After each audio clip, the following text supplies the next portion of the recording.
আসসালামু আলাইকুম রহমতুল্লাহি ওয়া বারাকাতুহু। আশা করি তোমরা ভালো আছো। আমি তো অনেক ভালো আছি। আজকে অনেকদিন পর মাঠে এসেছিলাম ঘাস কাটতে আমার ভাগনার সাথে।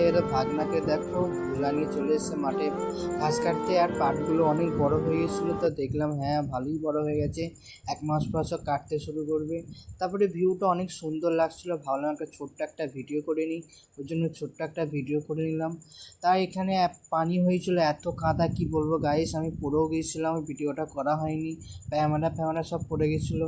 ওই জন্য ভাগনার সাথে সাথে যাচ্ছিলাম, ভাগনা বলছিলো পিছন পিছন এসো মামা। আর কি বলবো, ভাগনা যেখানে মামা সেখানে, আপদ বিপদ নেই সেখানে।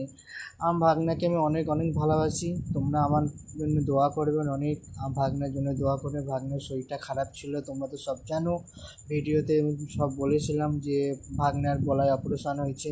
তোমাদের দোয়ায় আলহামদুলিল্লাহ ভাগনা এখন অনেক অনেক অনেক ভালো আছে। কি আর বলবো গাইস, কিছু বলার নেই। তোমরা বেশি বেশি করে আমাকে একটু সাপোর্ট করো, আমার পাশে থেকো, ব্যাস আর কিছু চাই না। আর দেখো সবুজ ঘাস, সবুজ হেব্বি সুন্দর লাগছিলো ভিউটা। কি বলবো, তোমাদের কেমন লাগছে ভিউটা দেখে কমেন্ট করে নিশ্চয়ই জানাবে। ওই দেখো আমার ভাগনা ঘাস কাটতে ব্যস্ত। কি আর বলবো গাইস, কিছু বলার নেই।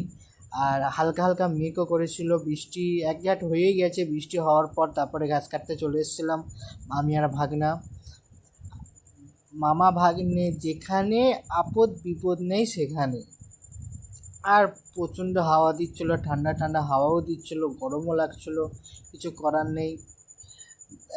কথায় আছে না, কিছু পেতে গেলে কিছু হতে হয়, কষ্ট তো পেতেই হবে। এত সুন্দর হাওয়া খেতে গেলে ঘাম তো ঝরতেই হবে। তারপরে কিছু বলার নেই। তারপরে মামাকে আমি বলছিলাম ভাগনা চলো চলো বাড়ি চলো, প্রচণ্ড মেঘ করেছে, আবার বৃষ্টি চলে এলো, ব্যাস মামা ভাগ্নি দুজনেই ভিজে যাব, ব্যাস। কী আর বলবো গাইস, কী আর বলবো, কিছু বলার কথা নেই। তারপরে মামা ভাগ্নি ঘাস কাটতে কাটতে, তাই মামা ও ভাগনাকে বলছিলাম চলো বাড়ির দিকে রওনা দিই, বাড়ি যাওয়ার তো নামই নেই। এখানে ভিডিও করা ছেড়েই দিয়েছিলাম, সবাই বাজে বাজে কমেন্ট করতো, আমার খুব খারাপ লাগতো। অনেক কষ্ট করে, অনেক এডিট করে যারা ভিডিও করে তারাই বোঝে, ব্যাস একটু সাপোর্ট করে